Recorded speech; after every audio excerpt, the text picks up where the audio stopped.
दोस्तों, आज जो हम कहानी सुनाने जा रहे हैं वो है मेहनत का फल। एक नगर में प्रतिष्ठित व्यापारी रहते थे जिन्हें बहुत समय बाद एक पुत्र की प्राप्ति हुई थी। उसका नाम चंद्रकांत रखा गया। चंद्रकांत घर में सभी का दुलारा था। अति कठिनाई एवं लंबे समय इंतजार के बाद संतान का सुख मिलने पर घर के प्रत्येक व्यक्ति के मन में व्यापार के पुत्र चंद्रकांत के प्रति विशेष लाड़ प्यार था, जिसने चंद्रकांत को बहुत बिगाड़ दिया था। घर में किसी की बात बना अभाव नहीं था। चंद्रकांत की मांग से पहले ही उसकी सभी इच्छाएं पूरी कर दी जाती थी। शायद इसी के कारण चंद्रकांत को ना सुनने की आदत नहीं थी और ना ही मेहनत के महत्व का आभास था। चंद्रकांत ने जीवन में कभी अभाव नहीं देखा था, इसीलिए उसका नजरिया जीवन के प्रति बहुत अलग था। और वही व्यापार ने कड़ी मेहनत से अपना व्यापार बनाया था। ढलती उम्र के साथ व्यापारी को अपने कारोबार के प्रति चिंता होने लगी थी। व्यापारी को चंद्रकांत के व्यवहार से प्रत्यक्ष था कि उसके पुत्र को मेहनत के फल का महत्व नहीं पता। उसे आभास हो चुका था कि उसके लाड़ प्यार ने चंद्रकांत को जीवन की वास्तविकता और जीवन के महत्व के से दूर बहुत कर दिया है।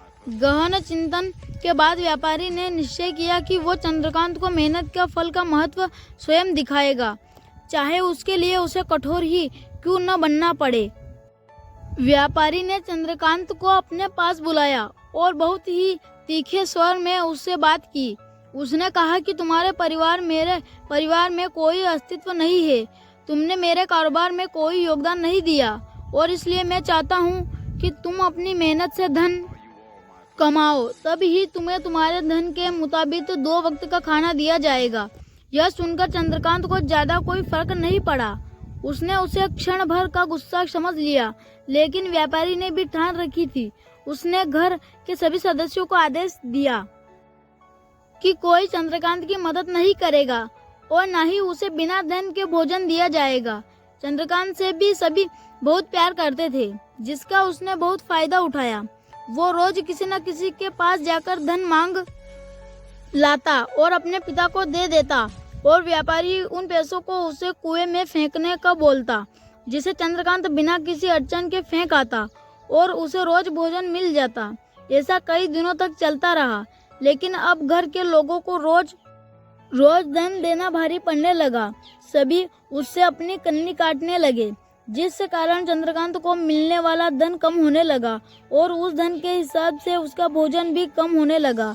एक दिन चंद्रकांत को किसी ने धन नहीं दिया और उसे अपनी भूख को शांत करने के लिए गांव में जाकर कार्य करना पड़ा।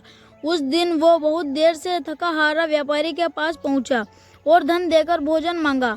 रोज के अनुसार व्यापारी ने उसे वो धन कुएं में फेंकने का आदेश दिया, जिसे इस बार चंद्रकांत सहजता से स्वीकार नहीं कर पाया और उसने पलटकर जवाब दिया, पिताजी, मैं इतनी मेहनत करके पसीना बहाकर इस धन को लाया और आपने मुझे एक क्षण में इसे कुएं में फेंकने को कह दिया।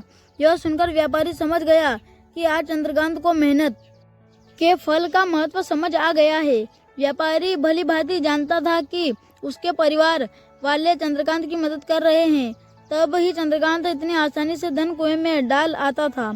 लेकिन उसे पता था एक न एक दिन सभी परिवारजन चंद्रकांत से कन्नी काट लेंगे।